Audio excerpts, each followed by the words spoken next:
Voltando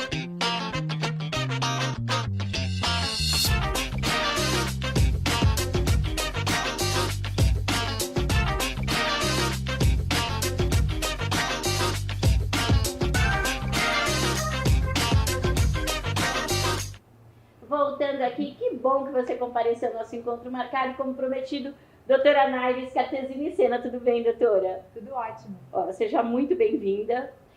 Olha, as meninas adoram, né, entender como tudo começou. Então, por que você escolheu essa profissão? Porque medicina já é uma doideira, né? A gente sabe quem escolhe medicina estuda a vida toda, né? Para mim, uma das profissões de maior doação mesmo, né? Então, quando foi que você percebeu que você tinha esse dom? Kátia, brigadão por estar aqui hoje, um prazer. A gente que agradece. Então, a medicina apareceu na minha vida por acaso, porque eu não tenho médicos na família, então não tinha essa inspiração em casa. Meu sonho era ser dentista. Tá. E em determinado momento, eu não sei te dizer exatamente porque eu mudei isso antes de prestar o vestibular, enfim, segui na carreira médica. E dentro da medicina tem tantas áreas que é uma coisa difícil de decidir. E como eu não tinha essa inspiração familiar, eu falei, vou conhecer um pouquinho de cada uma delas. Verdade. E daí eu percebi que a ginecologia é uma área um pouco mais individual. Eu consigo atuar mais sozinha. Quando a gente fala de cirurgia, enfim, de áreas ortopedia, você depende de equipes cirúrgicas. Tá. E acho que esse não era muito meu perfil. Então, eu gostava de cirurgia, né, da área cirúrgica, mas não gostava tanto dessa questão da equipe, da dependência da equipe. E daí, por isso, eu segui na ginecologia, o que só me trouxe alegrias até hoje. E você faz a parte de obstetrícia também, né? Faço, claro, no consultório eu faço ginecologia e obstetrícia. Na verdade, a formação de um ginecologista é sempre com as duas áreas juntas. Não existe essa individualização do ponto de vista médico. Tá bom. É que, claro, tem gente que opta por seguir só uma área ou a outra, enfim, ou as duas. No meu caso, eu faço as duas. Que bacana. E aí, doutora, existe ainda aquele preconceito das pessoas ou das mulheres preferirem médicos a médicas? Porque a gente fala para um público feminino aqui. Você sabe que isso é um conceito mais antigo. Tá. Com o nosso evoluir, o raciocínio tem mudado. E isso é uma bandeira importante que eu carrego. Bacana. Quanto mais o tempo passa, e sendo paciente também, e tendo um filho, então eu fui paciente de um profissional obstetra e tudo mais, eu acho que é essencial que mulheres sejam atendidas por outras mulheres. Porque é aí que você vai encontrar a empatia, o acolhimento, o espelhamento da situação. E eu explico para as pacientes que você pode ser impecável na formação. Sim. Mas um homem nunca vai entender o que é o tabu da primeira menstruação, poder manchar a sua roupa, ou o que é o tabu de uma DST para uma mulher que, enfim, tem toda uma preocupação. Verdade. Da mesma forma que eu não entenderia o que é um problema de impotência num homem. Eu posso me solidarizar, mas não vou entender socialmente aquilo. Verdade. Então, hoje em dia eu defendo muito e é uma alegria ver que as mulheres têm cada vez mais procurado mulheres para atendê-las. Doutora, bom, a faculdade é uma delícia, a gente aprende, né, aquilo que é a nossa aptidão, nosso dom, mas quando fala em gestão empresarial, porque quer queira, quer não, se você vai ter seu consultório, você vai ter que ter água, luz, funcionário, tudo isso para pagar, para gerir. Como foi esse mundo para você? Bom, o consultório é de fato uma empresa, né? E a faculdade de medicina é 100% centrada na ciência. Então, você estuda muito a ciência, você é estimulado a fazer trabalho científico. Você tem ali nos 2 anos finais, a faculdade tem duração de 6 anos. Os 2 anos finais, uma parte prática sempre supervisionada por um médico formado, não um preceptor, mas uma parte prática de assistência, de acompanhar cirurgias. Mas a parte de gestão ninguém fala nada. Então, quando você sai de lá, você fala, qual é o meu sonho? O sonho de muitos médicos recém-formados, abrir meu consultório. Tá. Mas consultório é empresa e você precisa ter um mínimo de noção para que a empresa tenha saúde financeira. Um erro clássico que eu vejo, que foi um dos primeiros materiais que eu li a respeito de gestão, é que você precisa definir seu público-alvo para abrir um consultório. Isso. Então, você não pode misturar no mesmo espaço, na mesma sala de espera, pacientes com objetivos e perfis diferentes.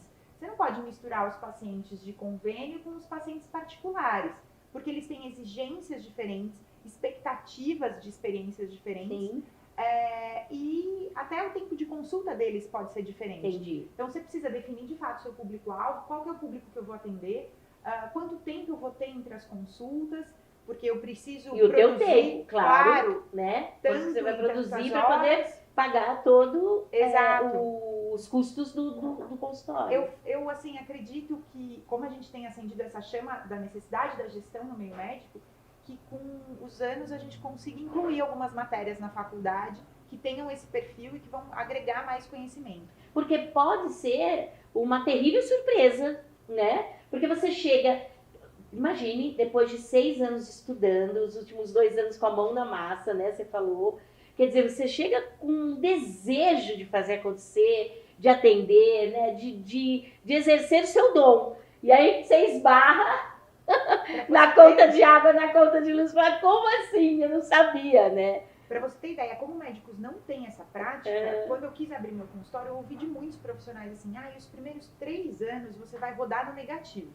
E a partir daí, você começa a ficar no verde. Eu falei, mas não é possível, você vai ficar 3 anos pagando para trabalhar?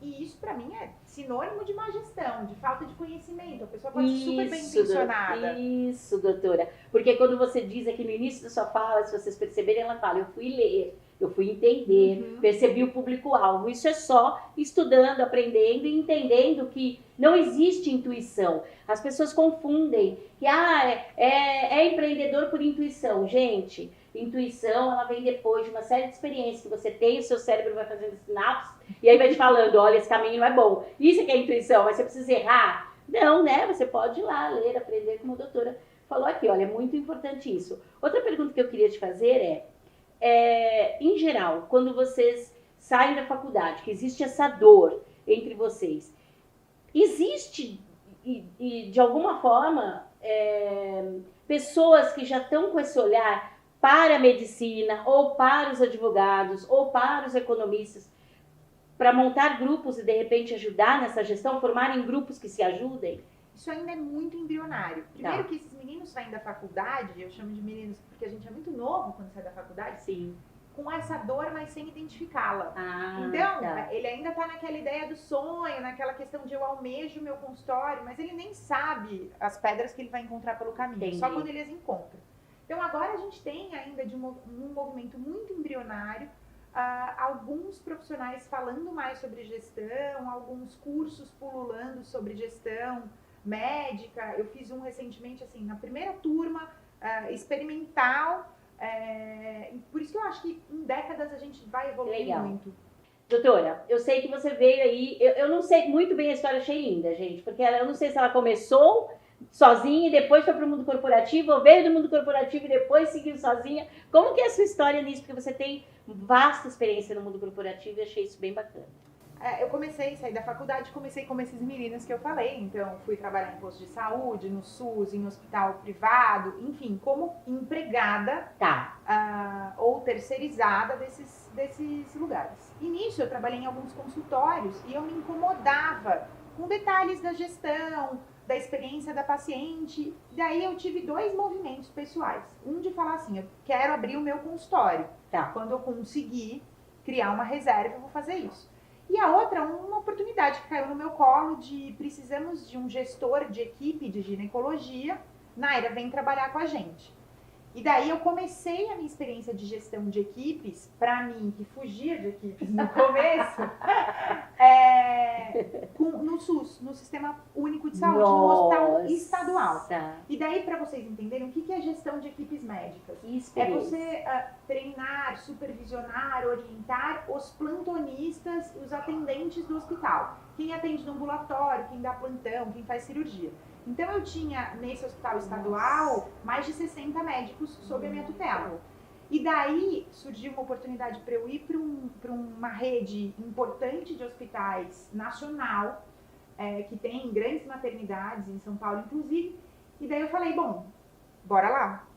E fui aprendendo muito sozinha, né? Um pouco autodidata, porque não tem essa formação. E daí eu passei por alguns hospitais dessa rede privada e fui gerindo aí equipes de média de 50 médicos sempre.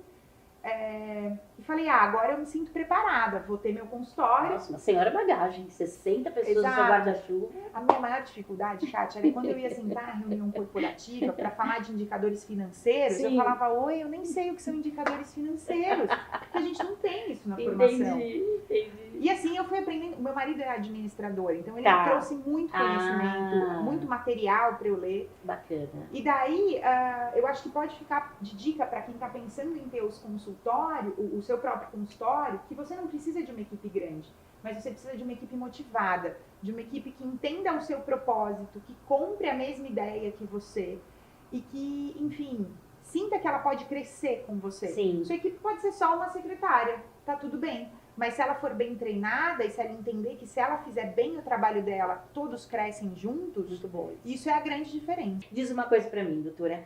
Como, porque é muito paradoxal, quer dizer, você cuida de gente, você cuida da saúde das pessoas, você preza pelo melhor, né, para que elas tenham uma qualidade de vida.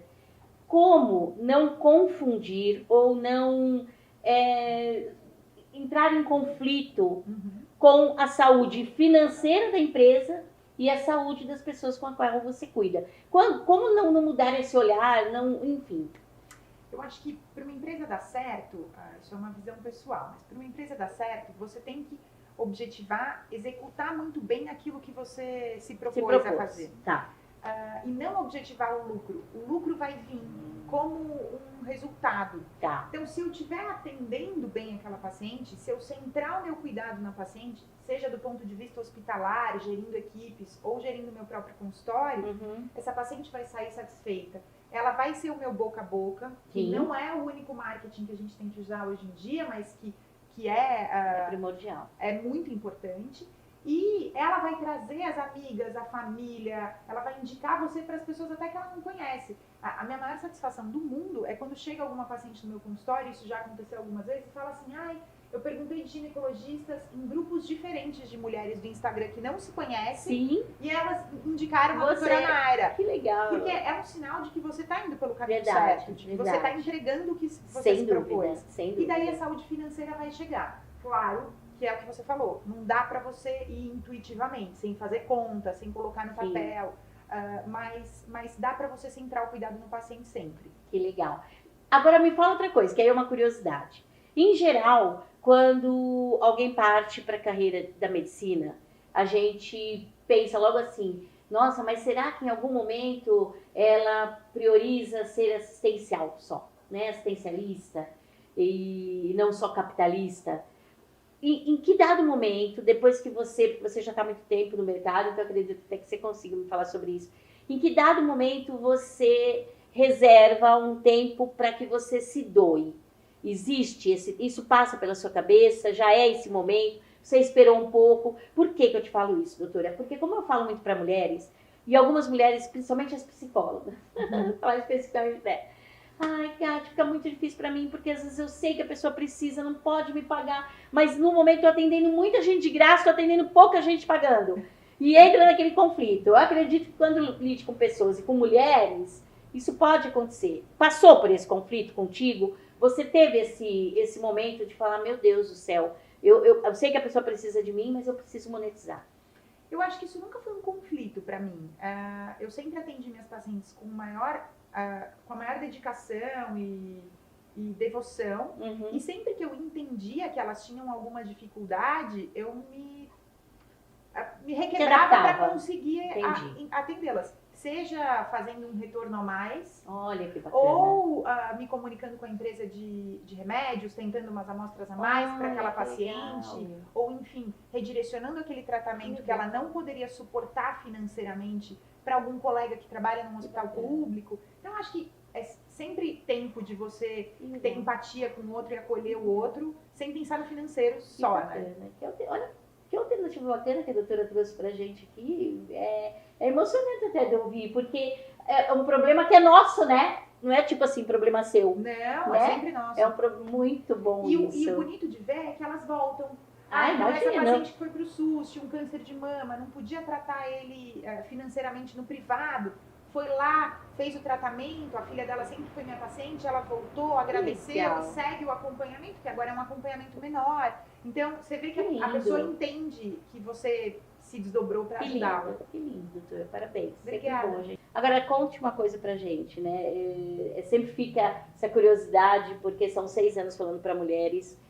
Existe algum momento na sua carreira que você sofreu algum tipo de preconceito, de machismo, sei lá eu? Porque na ginecologia acho difícil, né? Eu também achava, mas sim. Eu achava, é ótimo, já teve. Bom, eu tenho um filho de 1 ano e 5 meses. E eu que trabalhava bebezinho. naquela grande empresa de hospitais, no mundo corporativo, além do meu consultório, que eu levava paralelamente. Tá. E daí, enfim, me afastei. Durante a gestação, trabalhei até o último dia, me afastei para ter meu bebê. E assim que terminou o meu período de licença, falei, gente, estou pronta. Eu trabalhava igual um trator, eu adorava trabalhar com gestão. Eu sempre tive essa questão assistencial forte, mas organizacional, e a gestão me trazia isso. Tá. E daí, quando eu falei, tô pronta, eles falaram, mas agora você tem um filho, Você tá brincando. você não vai ter tempo para entregar pra gente como você entregava antes. Então, eu fui substituída por um homem de meia idade. E daí, Kátia, eu falei assim, gente, as minhas pacientes do mundo corporativo sempre me falaram isso e eu não acreditava tanto. Eu achava que era mais um drama do que realidade. Gente, no mundo ginecológico, como assim? No mundo da saúde, na área da ginecologia. E daí, como a males que vem pro bem, eu vivi esse luto, assim, por algumas Sim, semanas, eu sim. digo. E daí, depois eu falei assim, quer saber? Eu vou gerir o meu consultório, o meu negócio. E daí, eu passei a investir todo o meu tempo produtivo no meu próprio negócio. O que fez a coisa crescer exponencialmente. Então, hoje em dia, eu falo, putz, que baita oportunidade que me deram. Mas quando me deram, eu juro que eu falei, que puxada de tapete. Sim, Mas sim. nessas puxadas de tapete a gente aprende bem, né? Sem dúvida, é a resiliência, né? Que a gente tanto fala. Sim. Você pode até perder uns minutinhos aí chorando, mas levanta, sacode a poeira, dá a volta por cima. É importante a gente estar falando nisso, porque imagine se médicos, né, no mundo da ginecologia e ainda assim isso acontece.